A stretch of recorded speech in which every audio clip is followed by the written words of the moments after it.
श्रावणी की बचाओ कोशिश, और इज्जत बच गई। 5 लड़कों के बीच अपनी इज्जत बचती न देख श्रावणी ने ऐसा क्या किया कि पांचों खुद ही उससे दूर हो गए। श्रावणी बेटा, आज राजू काम पर नहीं आया है। ये ले एक्टिवा की चाबी और घर जाकर मेरा टिफिन लेकर आ। कपड़े के दुकानदार ने अपने दुकान की सेल्स गर्ल से कहा। श्रावणी पेशोपेश में पड़ गई। मालिक को मना नहीं कर सकती थी और मालिक के घर जाने की उसकी हिम्मत नहीं हो रही थी। कारण था मालिक का बेटा अमन। अमन जब भी दुकान पर आता, श्रावणी को खराब नजर से घूरता। किसी न किसी बहाने से उसे छूने की कोशिश करता। कई बार वो सोचती कि ये नौकरी छोड़ दूं, लेकिन नौकरी की उसे सख्त जरूरत थी। जब वो छोटी थी तभी उसकी मां का देहांत हो गया था। 2 साल पहले पिता को लकवा मार गया। उसके 2 छोटे भाई बहन हैं। पूरे 4 लोगों का परिवार चलाने की जिम्मेदारी उस पर है। इसलिए अमन की गंदी हरकतों को नजरअंदाज करना उसकी मजबूरी थी। दूसरी नौकरी भी तो आसानी से नहीं मिलती। वैसे मालिक का स्वभाव बहुत ही अच्छा था।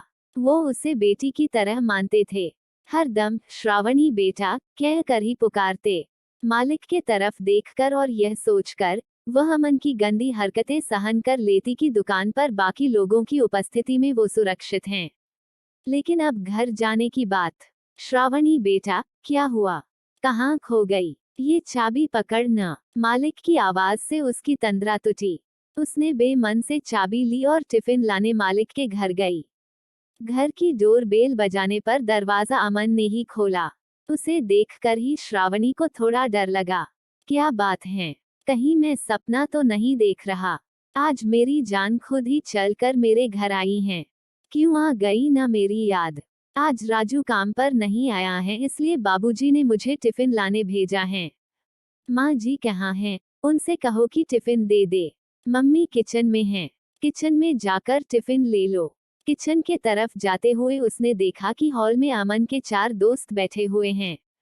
श्रावणी को उनके चेहरे पर एक कुटिल मुस्कान महसूस हुई। नारी को ईश्वर ने एक ऐसी अनोखी शक्ति दी है कि उसको पुरुषों के गंदे इरादे जल्दी समझ में आ जाते हैं। मां जी पुकारते हुए वो किचन में घुसी तो वहां पर कोई नहीं था। जैसे ही वो वापस आने के लिए मुड़ी तो अमन और उसके दोस्त रास्ता रोककर खड़े हो गए। मां जी कहाँ हैं? श्रावणी ने पूछा। मम्मी मंगल पाठ में गई हैं। 4 से 5 घंटे के पहले नहीं आएगी। उसके सभी दोस्त अट्टहास लगाने लगे। वाह वाह, अमन आज तो मजा आ जाएगा। घर में हमारे अलावा और कोई नहीं है। श्रावणी अपने बचाव के लिए किचन में से कोई सामान उठाती तब तक अमन ने उसका हाथ पकड़कर अपनी ओर खींचा। वो और उसके दोस्त श्रावणी को पकड़कर अंदर के कमरे में ले गए।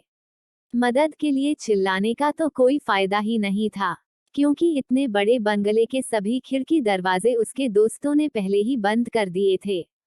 तेज आवाज में टीवी पर म्यूजिक लगा दिया था ताकि बाहर कोई भी आवाज न जाए। उन्होंने उसे घसीटकर पलंग पर पटक दिया। जहां तक हो सके श्रावणी अपने आप को उन राक्षसों से बचाने की कोशिश करने लगी। एक लड़के ने उसकी कुर्ती गले के पास से पकड़कर खींची तो कुर्ती फट गई। 5 लड़कों के आगे वो अपने आप को असहाय महसूस करने लगी। जल्द ही उसकी समझ में आ गया कि अब उसकी इज्जत कोई नहीं बचा सकता। अचानक श्रावणी जोर से चिल्लाई, आओ आओ, अब मैं बिल्कुल भी विरोध नहीं करूंगी, लेकिन बाद में सभी लोग आत्महत्या कर लेना। इतना कहकर वह खुद ही अपने कपड़े खोलने लगी। अचानक श्रावणी का बदला हुआ यह रूप देखकर पांचों के कुछ भी समझ में नहीं आया। कोई लड़की खुद ही सामूहिक बलात्कार करवाने के लिए कैसे तैयार हो सकती हैं? हम क्यों आत्महत्या करेंगे? हम लड़के हैं।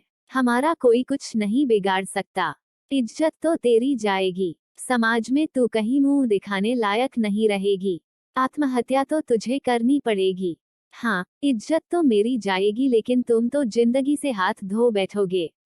आओ, मैं खुद तुम लोगों को, आओ और फिर तुम सभी लोग खुद ही आत्महत्या कर लोगे, क्योंकि मुझे एड्स है।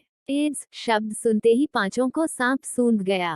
पांचों झट से दूर सरक गए।